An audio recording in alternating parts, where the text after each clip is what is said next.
Why did you take a taxi today? My boss asked, half smiling, half curious. Where's the BMW? The question landed softly. The damage didn't. Because in that moment, I understood my private life had been driving around the city without me. I'm 46. I'm a compliance manager for a pharmaceutical distributor in Atlanta. I don't sell. I don't charm. I make sure nothing collapses quietly behind the scenes. I've been married to Paula for 13 years. Together long enough to know the sound of each other's keys. Long enough to stop asking follow-up questions. The BMW wasn't just a perk. It was a symbol. Trust. Responsibility. Visibility. The kind of thing companies give you when they believe you're stable. Reliable. I was supposed to be all of that. At home, stability looked different. Paula and I ran on parallel tracks. She worked in event marketing, late nights, constant calls, a calendar that filled weeks ahead while mine stayed rigid and predictable. We stopped eating together. Stopped sharing plans. I'd leave sticky notes. She'd reply with emojis. It felt harmless. Modern. Temporary. She started borrowing the BMW once in a while. Client lunches. Vendor meetings. I hesitated, then agreed. Marriage means flexibility, right? I didn't want to be the controlling husband who counted miles. I should have counted. The morning my boss asked the question, the car hadn't been in the driveway. Paula texted. Had to take it. Emergency meeting. No details. No apology. Just assumption. In the office, my boss wasn't accusing. He was concerned. Accounting had flagged irregular usage. Locations that didn't align with my travel reports. Extended stops during business hours. Repeated patterns. Nothing illegal, he said. But personal use has limits. And optics matter. Optics. That word followed me all day. That night, I waited until Paula came home. Midnight. Perfume I didn't recognize. Phone face down on the counter. I didn't raise my voice. I didn't pace. I just asked her to sit. I showed her the printout. Addresses circled. Times highlighted. She didn't look surprised. It's not what you think, she said automatically. Then stopped herself. Actually, it kind of is. She admitted she'd been seeing someone. Not secretly, she said.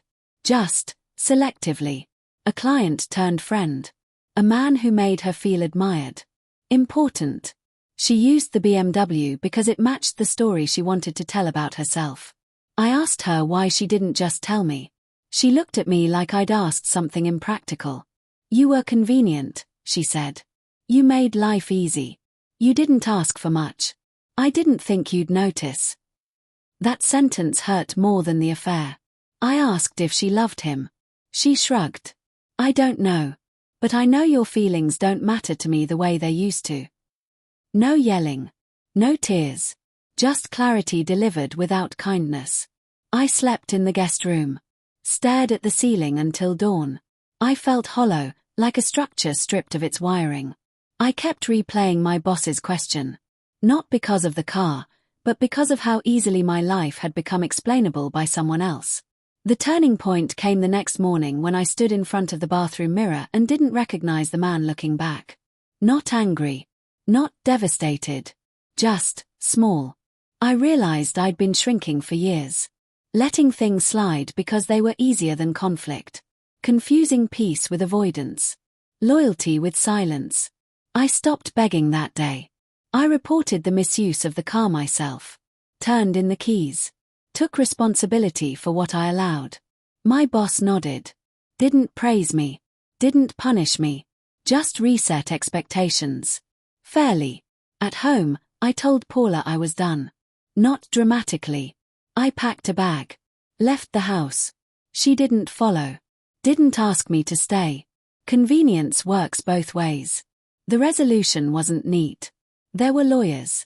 Paperwork. Quiet weekends in a rented apartment with borrowed furniture.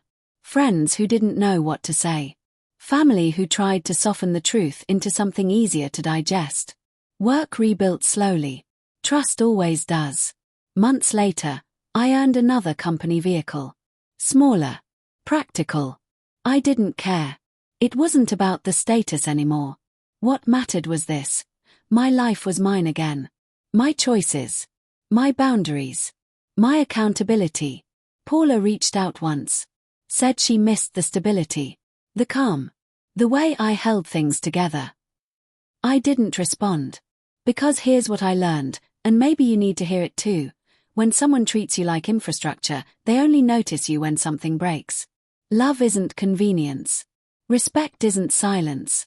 And dignity begins the moment you stop making yourself useful at the cost of being visible. When my boss asked about the company BMW, I realized my private life was exposed. So I reclaimed it. Quietly. Completely. And this time, I didn't hand over the keys.